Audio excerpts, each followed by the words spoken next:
como se conseguiu preservar o território nacional brasileiro? Essa é uma questão importante para a gente, por conta da comparação inevitável entre o Brasil e as antigas colônias espanholas, que se fragmentaram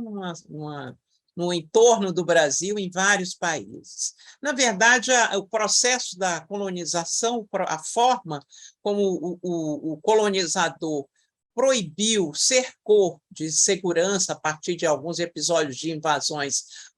a costa brasileira, né,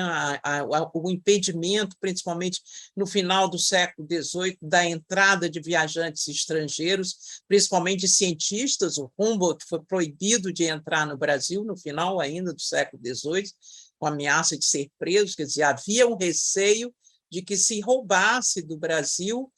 não só o ouro e as suas riquezas minerais, como também as suas riquezas biológicas, né? Coisas que da natureza podiam ser aproveitadas como para cultivo, etc. Então, havia esse controle, havia um controle que foi realmente mais acentuado também depois da Revolução Francesa, de impedir a circulação de ideias novas, né?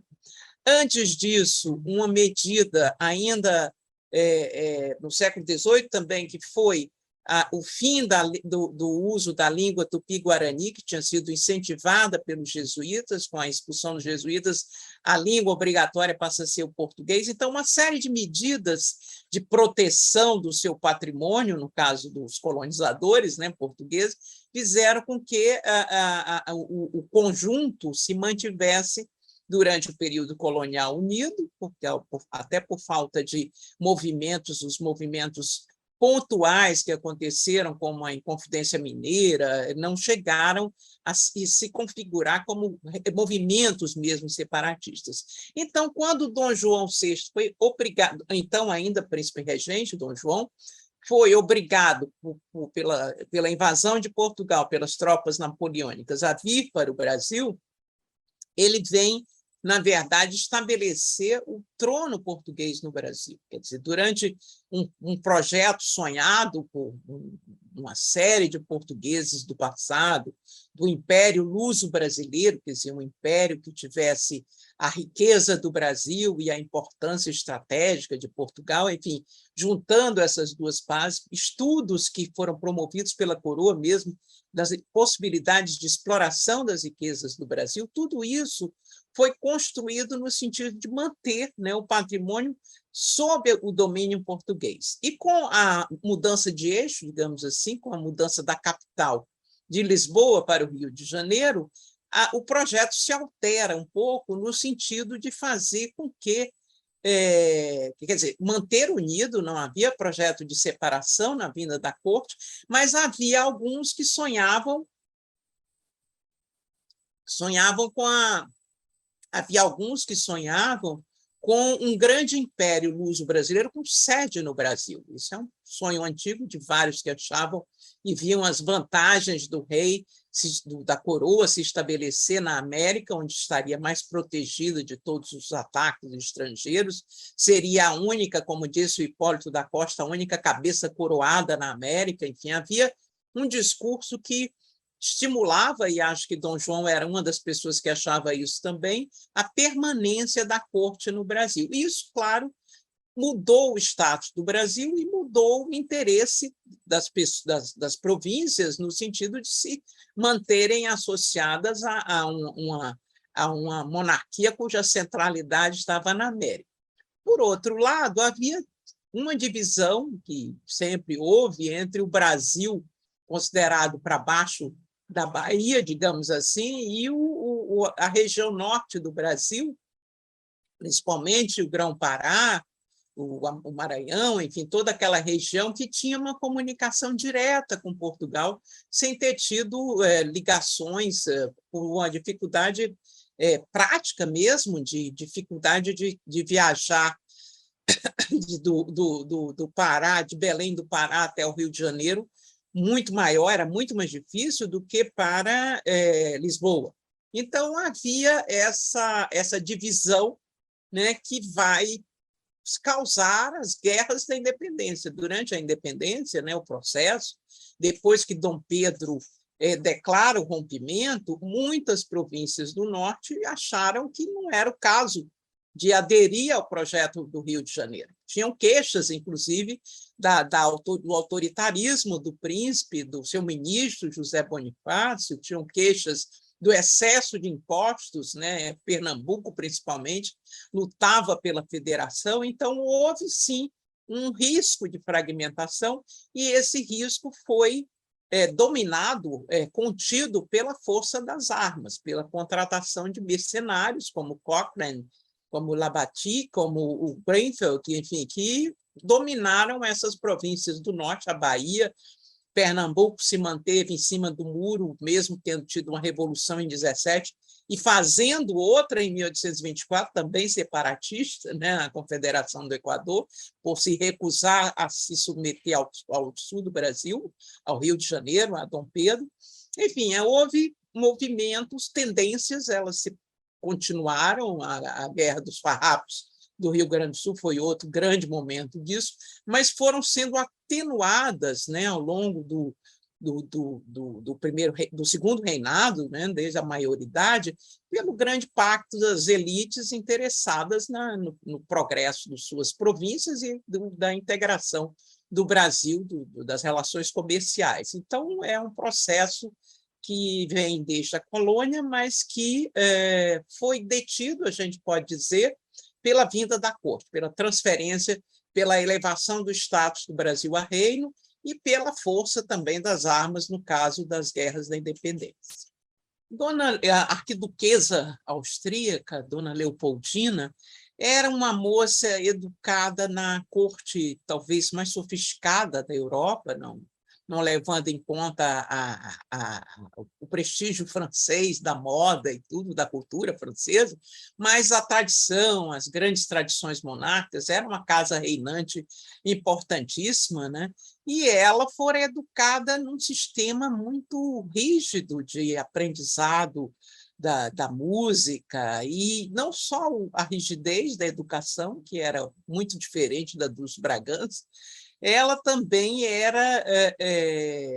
convivia com a alta cultura austríaca. Ela frequentou a madrasta dela, a segunda imperatriz, era amiga do Goethe, e ela conviveu com essas pessoas. Há referências a ela em algumas passagens de correspondências. Ela era amiga de pintores, de músicos, estudou música com Schubert, eram colegas de coro, se não me engano. Enfim, era um mundo completamente diverso, né? Da corte que ela veio conhecer aqui nos trópicos, né? Ela veio movida como eram os casamentos nas monarquias, os interesses do país, dos países envolvidos, se sobrepunham a qualquer fantasia romântica, tanto que a irmã dela, Maria Luísa, foi obrigada a se casar com Napoleão Bonaparte, que era inimigo histórico da família, que ela crescera ouvindo falar que era o anticristo, e com 18 anos foi entregue de forma e se conformou, porque era o destino delas. Elas mesmas, nas correspondências, as duas irmãs, falam disso, de que é o destino das princesas, não podemos escolher, temos que fazer tudo pela pátria. Enfim, de alguma forma, era uma educação que foi muito presente na família das princesas austríacas, desde a grande imperatriz Maria Teresa, que começou essa política de casamento, tinha muitos filhos, muitas filhas, e tratava de inseri-las, casá-las com outros reis e príncipes, etc., de forma a difundir os interesses da Áustria pelo mundo. No caso de Dona Leopoldina, foi a mesma coisa, havia interesses de entrada no mercado da América, no Brasil, a possibilidade de um casamento entre a família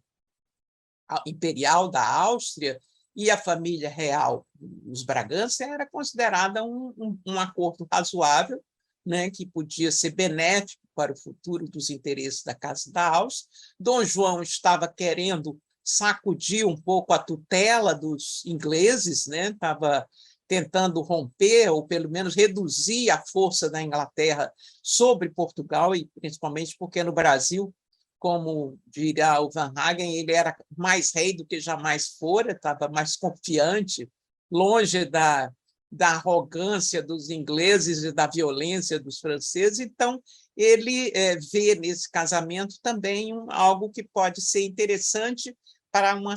uma maior autonomia de Portugal frente à Inglaterra. Então, o casamento é realizado. Essa moça, com todas essas qualidades e sensibilidade, era uma moça sensível, a correspondência dela, desde muito jovem, dá para perceber que era uma pessoa de uma formação muito católica, muito religiosa, mas, ao mesmo tempo, voltada para o conhecimento, para a ciência. Ela achava que ia ser mineralogista, estudava essa matéria, essa ciência, tinha real interesse. Eles tinham, se não me engano, um museu de mineralogia no palácio, lá em Schönbrunn, e ela achava até que já ia ficar solteirona, porque já ia chegando, se não me engano, aos 19, mas ela recebeu também com muito interesse essa proposta de casamento, porque a América, para uma pessoa que gostava de ciência, não só de mineralogia, mas de botânica, de tudo que havia de novo, era um lugar misterioso, por causa dessa política portuguesa de não deixar ninguém entrar, todo mundo queria saber o que tinha lá. Então, ela também tinha esse real e genuíno interesse, e, ao mesmo tempo, quando recebeu o retrato do príncipe, se num primeiro momento achou um pouco bruto, logo depois eu vi algumas cartas lá na Áustria, participei de um documentário lá, e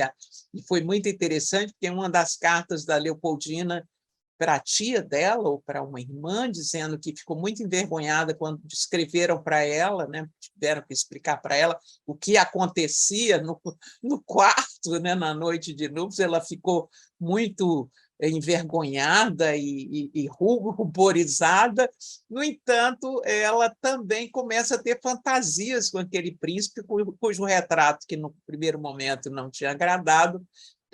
começa a impressioná-la positivamente, e diz que não consegue parar de orar. Acho que as duas coisas combinadas devem ter influído para a paixão que a princesa alimentou por esse príncipe que ela vinha encontrar na América. Aqui chegando, ela realmente se deslumbrou com a paisagem, ela foi acolhida com grandes festas, né? E ela ficou principalmente muito sensibilizada com a acolhida que Dom João fez a ela, né? Dom João sabia ser amável, sabia ser cordial, e cobriu aquela princesa de todas as gentilezas, levou-a para o São Cristóvão, mostrou que na parte que dedicada ao jovem casal havia retratos da família dela, do que ele tinha mandado trazer da Áustria, havia um busto do pai dela. Ela ficou realmente comovida. No entanto, ela encontra uma corte dividida entre o rei e a rainha, né? Ainda o Dom João e Dona Carlota, que vinham de uma disputa desde 1805, antes mesmo da vinda para o Brasil. E Dona Carlota, com seus projetos, sempre querendo ter mais poder, era uma mulher viril, né? Uma mulher muito vigorosa, determinada a ter poder, e vai lutar por isso a vida toda. A Dona Carlota era mal vista pelos ministros de Dom João e mantida à distância, e ela então fazia sua própria corte com as filhas em volta dela e alguns espanhóis que vão ajudá-la no seu sonho, né, de um dia ser a rainha do prata, enfim, se tornar uma espécie de rainha de Espanha, enquanto a Espanha estava sob o domínio de Napoleão Bonaparte. O fato é que ela viu essa rivalidade entre o rei e a rainha e ainda sentiu que o marido, né, percebeu que o marido era uma terceira ponta desse triângulo, porque Dom Pedro, que vivia alijado das coisas políticas, porque por ciúmes do pai, mas também os ministros temiam essa vocação liberal que ele já tinha demonstrado, seu interesse pela Constituinte, etc. Então, o fato é que ela se viu no meio de uma disputa aí de poder, de um triângulo, e tendo que ser muito hábil, porque o marido tinha um temperamento difícil, muito ciumento e muito cioso, preocupado com essa excessiva amizade dela com o pai, no sentido de ter alguma influência. O fato é que esse primeiro momento, que começou muito acolhedor, começa a ter alguns dissabores relacionados ao casamento, mas ela é muito apaixonada, ela reconhece no marido um grande músico, um talento para a música, ela manda partituras para o pai, feitas pelo marido, diz que é um pouco exagerado o estilo, porque era o Marcos Portugal, o seu professor, que era um músico à moda antiga, mas que tinha qualidades musicais. E, ao mesmo tempo, logo depois, com a Revolução de 1820, em Portugal, que a família real, Dom João, é confrontado com a perspectiva de voltar para Portugal ou ficar no Brasil, e ele, com aquela indecisão que sempre o acompanhou, teme voltar e cair na mão dos revolucionários, pensa em mandar o filho, mas teme que o filho vá, Dom Pedro, né, e acabe rei de Portugal, enfim, uma série de indecisões que atormentam a princesa, porque Dom João e seus ministros, claro, pensam em mandar Dom Pedro e deixar Leopoldina com os filhos, o que ela não se conforma, e aí ela realmente se rebela, já tinha experiência do Brasil, já via como a corte era intrigante, era ciumenta, como é que iam influir os intrigantes sobre o temperamento do marido, e ela luta duramente para ir com o marido e alugar um navio até, era muito determinada. O fato é que eles ficam, Dom Pedro vive uma série de experiências naquele ano de 1821 como regente, de sabores também, percebe que as tropas portuguesas que ficaram aqui estão, de alguma forma, também aprisionando, ele começa a perceber a reação dos brasileiros ao que está acontecendo em Portugal, pelas cortes, né, a Assembleia Constituinte lá reunida, votando muitas matérias contra o Brasil, e os brasileiros, ao tomarem conhecimento disso, começam a se rebelar, publicam jornais, como o Revérbero Constitucional Fluminense, e no fim do ano de 21, quando chegam os decretos determinando que Dom Pedro volte para Portugal, que o Rio de Janeiro, de certa forma, deixe de ser a capital do Reino do Brasil, que as províncias se comuniquem direto, é que há um esforço concentrado, primeiro no Rio, depois de São Paulo, no sentido de fazer Dom Pedro ficar. E é nesse momento, nesse processo, que Dona Leopoldina, seu grande biógrafo, Carlos Oberacker, vai dizer que, possivelmente, as conversas dela com o barão Wenzell de Marechal, que era o